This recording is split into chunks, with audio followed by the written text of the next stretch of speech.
జయసాగరం అనే చందమామ కథ చెప్పుకుందాం. ఒకప్పుడు అస్సాం దేశాన్ని గదాపాని అనే రాజు పరిపాలించేవాడు. రాణి జయమతి. ఆ దంపతులు తమ రాజ్యంలోని ప్రజలను కన్న బిడ్డల వలె చూసుకుంటూ ఉండడం వల్ల ప్రజలు గదాపాని పాలనలో ఎట్టి బాధలు లేక హాయిగా ఉంటున్నారు. అయితే రాజు అనగానే ఎంత మంచి వానికైనా శత్రువు ఉండక తప్పదు. కనుక ఇంత మంచివాడనిపించుకుంటున్న గదాపానికి ఒక శత్రువు ఉన్నాడు. వాని పేరు లారా రాజా. లారా రాజా వట్టి మూర్ఖుడు, దుర్మార్గుడును. అతను తన చేతిలో సైనిక బలం ఉన్నది కదా అని చీటికి మాటికి కాస్తంత లోకువగా కనబడే పొరుగు రాజుల మీదికి దండెత్తుతూ ఉండేవాడు. అలానే తన మీదికి కూడా ఎప్పుడో ఒకప్పుడు దండెత్తి రావచ్చునని గదాపాని తలచకపోలేదు. మరికొద్ది కాలానికల్లా లారా రాజా హఠాత్తుగా గదాపాని పైన దండెత్తి రాజ్యంలో బరుచుకున్నాడు. బలమున్నది కదా అని దండెత్తాడు. ఆశ కొద్దీ రాజ్యం లాక్కున్నాడే గాని గదాపాని రాజ్యం లాక్కున్నప్పటి నుంచి లారా రాజుకు మనశ్శాంతి లేకపోయింది. ఏమంటే లారా రాజా క్షత్రియ వంశంలోని వాడు కాదు. అందుచేత అతని పరిపాలనకు ప్రజలు సమ్మతించరు. ఇప్పటి మట్టుకు తనకు గల అంగబలంతో అతను ప్రజలను అణిచిపెట్టవచ్చు. అయినా త్వరలోనే తిరుగుబాటు రాక మానదని అతనికి తెలుసు. పైగా గదాపాని మంచితనము, తన దుర్మార్గము రెంటికి గల తేడా రాజ్యంలోని ప్రజలు బాగా గ్రహించే ఉన్నారు. ఈ కారణాల చేత కొత్తగా తనకు రాజ్యం కలిసినప్పటికీ మనసుకి హాయి లేకపోయింది. అక్కడ గదాపాని రాజ్యం పోగానే భార్యతో సహా అడవులు పట్టిపోయి తల దాచుకొన చూశాడు. అతడు కంటికి కనబడకుండా పోయినప్పటికీ లారా రాజుకు భయం తీరలేదు. రాజ్యంలోని ప్రజలు ఏ క్షణమందు తమకు ప్రియుడైన గదాపానిని వెతికి తెచ్చి మళ్ళీ గద్దె ఎక్కిస్తారో లేదా మరొక రాజకుమారుణ్ణి ఎవరినైనా రాజుగా చేసుకుంటారో అని గుండె పీచుమంటూనే ఉండేది. ఈ భయం చేత లారా రాజా కంటబడిన రాజకుమారునల్లా వికలాంగునిగా చేయనారంభించాడు. అయితే ఇలా ఎందుకు చేసేవాడు అని సంశయం కలగవచ్చు. దానికి ఒక కారణం ఉన్నది. క్షత్రియ వంశంలో అవయవ లోపమున్నవాడెవ్వడు రాజ్యం ఏలడానికి అర్హుడు కాదు అని ఆ కాలంలో ఒక ధర్మం ఉండేది. కనుక కనబడ్డ వాళ్ళనల్లా వికలాంగులుగా చేయడం వల్ల రాజకుమారుల బాధ తనకు ఉండదనుకున్నాడు లారా రాజా. పోతే ప్రజలకు ఇష్టుడైన గదాపాని పీడ ఒక్కటి అతనికి మిగిలి ఉంది. శత్రుశేషం లేకుండా చేసుకుంటే హాయిగా ఉండవచ్చు కదా అని తలచి గదాపానిని ఎలా అయినా పట్టి తెమ్మని భటుల్ని పంపాడు. ఆ భటులు తిరిగి తిరిగి చివరకు గదాపాని సంచరించే అడవులు చేరుకున్నారు. ఇన్నేళ్లుగా అడవులలో తిరుగుతూ ఉన్న గదాపానికి జాతిరత్నమని తగినటువంటి ఒక చక్కటి కొడుకు పుట్టాడు. వానికి రుద్రసింగు అని పేరు పెట్టుకొని ముద్దుగా పెంచుకుంటూ బిడ్డడి సందట్లో కష్టాలు మరిచి ఆ దంపతులు కాలక్షేపం చేస్తూ వచ్చారు. ఇంతలో లారా రాజా పంపిన భటులు కింకరులలాగా కంటబడేసరికి గదాపాని గుండె గతుక్కుమన్నది. గబీమని లేచాడు. ముద్దు బిడ్డను చంకనెత్తుకున్నాడు. రారా అంటూ భార్యకు చెయ్యి ఊపి తను పరుగుచ్చుకున్నాడు. ఆ పరుగు పోయి పోయి అతను నాగపర్వతాలు చేరుకొని అక్కడ దాక్కున్నాడు. ఆ కంగారులో పాపం జయమతి మాత్రం భర్తతో సమంగా పరిగెత్తలేకపోయింది. అందుచేత శత్రుభటులు ఆమెను పట్టివేసి తీసుకుపోయి తమ రాజు ఎదుట పెట్టారు. లారా రాజా జయమతిని ఎన్ని తిప్పలు పెట్టినప్పటికీ గదాపాని జాడ తెలుసుకోలేకపోయాడు. ఒక ప్రాణ స్నేహితుడు వెళ్ళి గదాపానితో ఇలా జరిగిందని చెప్పాడు. ఈ వార్త వినడంతోనే గదాపాని తన ముద్దు బిడ్డను ఆ స్నేహితుడికి అప్పగించి తను మారువేషంతో వచ్చి రాజభవనంలో ప్రవేశించాడు. జయమతి చాలా తెలివైనది కావడం చేత ఆ వచ్చినదెవరో ఇట్టే కనిపెట్టివేసింది. అతన్ని చాలాసేపు తన దగ్గర ఉంచుకోవడం ప్రమాదకరమని కూడా ఆమెకు తెలుసు. అందుచేత తన మనస్సులోని మాట అతనికి తెలియజెప్పి వెంటనే పంపివేసేందుకు ఒక చక్కటి యుక్తి చేసింది. అతనిని చూడగానే, చిన్న నాయనా, ఇక్కడికెందుకు వచ్చావు? నీకు నాపైన నిజమైన అభిమానమే ఉన్నట్టయితే వచ్చిన దారినే వెళ్ళిపో. ఒకవేళ నా భర్త నీకు కనబడడమే జరిగితే ఈ ప్రదేశానికి రావద్దని చెప్పు. ఇదే నే చెప్పవలసిన మాట అన్నది.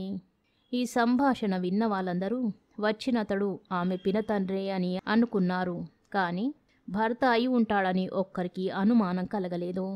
ఆమె ఉద్దేశం గ్రహించిన గదాపాని వెంటనే కోట దాటి వెళ్ళిపోయాడు.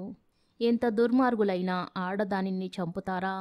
ఏదో కొంతకాలం నిర్బంధంలో ఉంచి వదిలేస్తారు కదా అని మనసులో తలిచాడు గదాపాని. కానైతే విధి విలాసం మరొకలాగా ఉండే. సుకుమార ప్రాణి అయినటువంటి జయమతి శత్రువుల ఈసడింపులకు సూటిపోటి మాటలకు సహించలేక ఇట్లాంటి గతి పట్టింది కదా అనే బెంగతో తనలో తానే కుమిలిపోయి కొద్ది రోజులకల్లా ఈ లోకం విడిచిపోయింది. జయమతిని పంచప్రాణాలుగా ఎంచుకుంటూ ఉన్న గదాపాని ఆమె మరణ వార్త చెవిన పడడంతోనే శాశ్వత నిద్రలో మునిగిపోయాడు. ఈ విధంగా ఆ పుణ్యదంపతులు కైలాసవాసులైనారన్న సంగతి తెలిసినప్పటి నుంచి ఇదంతా లారా రాజా వల్ల కదా జరిగిందనే కసి ఏర్పడి ప్రజలు ఉద్రేకులై లారా రాజాపై పగ సాధించడానికి చూస్తూ ఉన్నారు. ఇంతలో గదాపాని కుమారుడు రుద్రసింగు పెద్దవాడవుతున్నట్టు తెలిసి ఈసారి ప్రజలు ఎక్కడ లేని బలము వచ్చేసింది. పెద్దవాడవుతున్నట్టు తెలిసి ఆ బుడతన్ని తీసి తెచ్చుకున్నారు.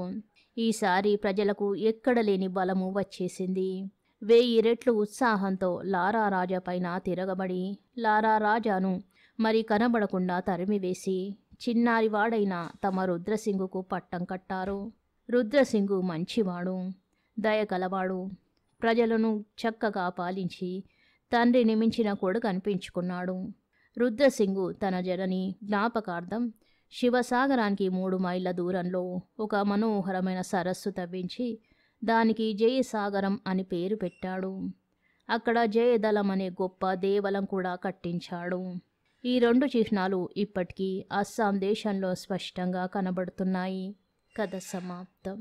మంత్రి మడేలు అనే మరో కథ చెప్పుకుందాం. పూర్వం ఒక రాజుగారి కొలువులో పేరన్న అనే మడేలు అంటే చాకలి అని అర్థం ఉండేవాడు. పేరన్నకు నెల జీతం 1 వరహ, మంత్రికి 200 వరహాలు. నెల 200 వరహాలు రాజుగారు ఖజానాలోంచి తెప్పించి మంత్రి చేతుల్లో పోస్తుంటే దగ్గరే ఉండి చూస్తున్న పేరన్నకి బాధ ఉండేది. రోజు 24 గంటలు తను రాజుగారికి అడ్డమైన చాకిరీ చేస్తూ ఉంటే తనకి 1 వరహ అయినా వచ్చేది. గంటో 2 గంటలో ఉండి ఆ కాగితం ఈ కాగితం చూసి చూడనట్లు తిరిగేసి రాజుగారితో కాసేపు మంతనాలాడి చక్కాబోయే మంత్రికి 200 వరహాల. తనకు మంత్రికి జీతంలో ఇంత అంతరం ఎందువలను ఎంత ఆలోచించినా పేరన్నకు అర్థమయ్యింది కాదు. పేరన్న ఉండబట్టలేక ఒకనాడు రాజుగారిని ఈ సంగతి అడిగేశాడు. వాడి మాటలను రాజు శాంతంగా విన్నాడే గాని జవాబు ఏమీ చెప్పలేదు. కానీ ఆయన మనస్సులో ఏదో ఆలోచించుకున్నాడు. ఆ సాయంకాలమే రాజుగారు పేరన్నను వెంటబెట్టుకుని షికారు బయలుదేరారు. వారికి 2 ఫర్లాంగుల దూరంలో కోనేటి గట్టు మీద జనం గుంపు కూడి సందడిగా కనబడ్డారు. అప్పుడు రాజుగారు మడేలుతో, పేరన్నా, అదేమిటో చూసిరా అన్నారు. పేరన్న కోనేటి ఒడ్డుకు పరిగెత్తి వెళ్ళాడు. వాడు తిరిగి వచ్చేటప్పటికి 15 నిమిషాలైంది. ఏమిటి పేరన్నా విశేషం అని అడిగాడు రాజుగారు. పగటి వేషగాళ్ళంటండి. జనం వాళ్ళ చుట్టూ మోగి కబుర్లు వింటున్నారన్నాడు పేరన్న. ఏ ఊరి నుంచి వచ్చారు వేషగాళ్ళు అని రాజు అడిగేసరికి పేరన్న సమాధానం చెప్పలేకపోయాడు. చెరువు గట్టు మీదకు వెళ్ళినప్పుడు వాడా సంగతి కనుక్కోలేదు. వెళ్ళి కనుక్కు వస్తాను అంటూ వెళ్ళి మళ్ళీ 1 పావు గంటకు తిరిగి వచ్చాడు. ప్రభు, ఈ వేషగాళ్ళు కూచిపూడి నుంచి వచ్చారటండి అన్నాడు. ఈ సమాధానం విని రాజు ఊరుకోలేదు. ఓహో, కూచిపూడి భాగవతులా వచ్చిన వాళ్ళు, అయితే దివానంలోకి రప్పించాలే. సరే కాని పేరన్నా, వీళ్ళు మన ఊళ్ళో ఎంతకాలం ఉంటారో అని అడిగారు రాజుగారు. కాని ఆ సంగతి పేరన్నకేం తెలుసు. వాళ్ళని వీడు అడగలేదు, వాళ్ళు చెప్పలేదు. ఉండండి బాబు, ఆ సంగతి కూడా కనుక్కొని వస్తాను అంటూ మళ్ళీ చెరువు ముఖం పట్టాడు. తిరిగి వచ్చేటప్పటికి ఈ మాటు పావుగంట కన్నా ఎక్కువే పట్టింది. వారం 10 రోజుల దాకా ఉంటారట ప్రభు అని చెప్పాడు.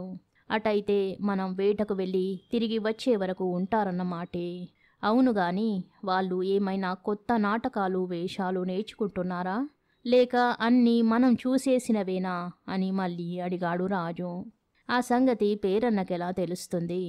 తెలుసుకోవాలంటే దేవుడా అంటూ చెరువుగట్టుకి మళ్ళీ ఒక మారు వెళ్ళి రావలసిందే. సెలవైతే కనుక్కు వస్తాను అన్నాడు పేరన్న. అది మనం ముఖ్యంగా తెలుసుకోవలసిన విషయం పేరన్న. ఏమంటే వీళ్ళు కొత్త విద్యలేమీ నేర్చి ఉండకపోతే వీళ్ళని దివానంలోకి పిలిపించనే అక్కర్లేదు అన్నాడు రాజుగారు. చిత్తం, వెళ్ళి వస్తానండి అటైతే అంటూ వెళ్ళాడు పేరన్న. పేరన్న వెళ్ళి వచ్చేటప్పటికి మళ్ళీ అరగంట సేపు పట్టింది. 4 మార్లు వెళ్ళి రావడంలో మొత్తం గంటకు పైగా కాలం వ్యయమైంది. ప్రతి మాడు 2 ఫర్లాంగులు వెళ్ళి రావడం, మొత్తం 2 మైళ్ళు పరిగెత్తేటప్పటికి పేరన్నకి చెమట పట్టి ఆయాసం కూడా వచ్చింది. రొప్పుతూ రోజుతూ తిరిగి వచ్చిన పేరన్న, ప్రభు, కొత్త నాటకాలు కొత్త వేషాలు ఎన్నో నేర్చారుటండి అన్నాడు.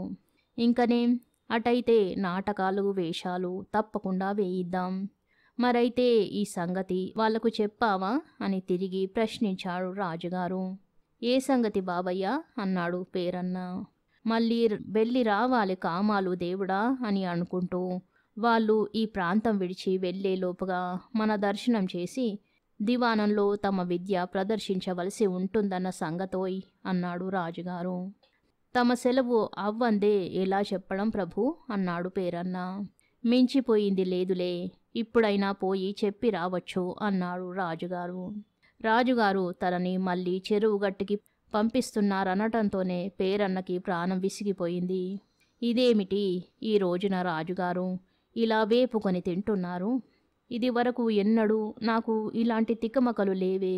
విసనకర్ర పుచ్చుకొని విసరడం, పక్కలు వేయడం, బట్టలు ఉతికి ఆరవేసి మడతలు పెట్టడం, ఇలాంటి పనులెన్నో చేస్తాను గాని ఎన్నడూ ఇంత శ్రమ పడలేదు. ఒక్క పనికి ఇన్ని మాటలు తిప్పడమా అనిపించింది పేరన్నకి. మరో 2 నిమిషాలకి మంత్రి అక్కడకు వచ్చాడు. రాజుగారు మంత్రికి చెరువుగట్టు మీద ఉన్న జనం గుంపు చూపించి సంగతేమిటో కనుక్కురమ్మని పంపారు. మరి కాసేపటికి మంత్రి చెరువుగట్టు నుంచి తిరిగి వచ్చి, ప్రభు, కూచిపూడి నుంచి భాగవతులు వచ్చారు. వారు చెబుతూ ఉన్న హాస్యపు మాటలు వింటూ జనమంతా పోగయ్యారు. ప్రభు, ఈ భాగవతులు మన గ్రామంలో 10 రోజుల వరకు ఉంటారట. ఎన్నో కొత్త కొత్త వేషాలు నాటకాలు నేర్చుకున్నామన్నారు. మా ప్రభువులు రేపు వేటకు నిశ్చయించారు. 2-3 రోజులలో తిరిగి వస్తారు. అప్పుడు మీరు వచ్చి ప్రభువుల దర్శనం చేసుకోండి అని భాగవతులతో చెప్పి వచ్చాను. వీలును బట్టి ప్రభువులు వారి ప్రదర్శనలు చిత్తగించవచ్చును అని రాజుగారికి మనవి చేశాడు. రాజుగారు మంత్రికి సెలవిచ్చి పంపి, పేరన్నా, చూసావా, సంగతి ఏమిటో కనుక్కొని రమ్మనేసరికి మంత్రి వెళ్ళి ఒక్క మాటుగా ఎన్ని వివరాలు కనుక్కు వచ్చాడో. ఇన్ని వివరాలు కనుక్కోవాలనే మాటే అసలు నీకు తోచలేదు. నేను అస్తమానం అడుగుతూ ఉండడం, నువ్వు వెళ్ళి వస్తూ ఉండడం జరిగింది. తెలుసుకోవలసిన సంగతులన్నీ తెలుసుకోవడమే కాకుండా మంత్రి వాళ్ళని ఆహ్వానించాడు కూడా.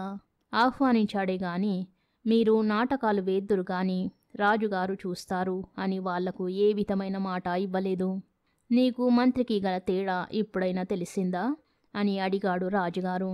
మడేలు తన అజ్ఞానానికి సిగ్గుపడ్డాడు. కథ సమాప్తం. శుభం.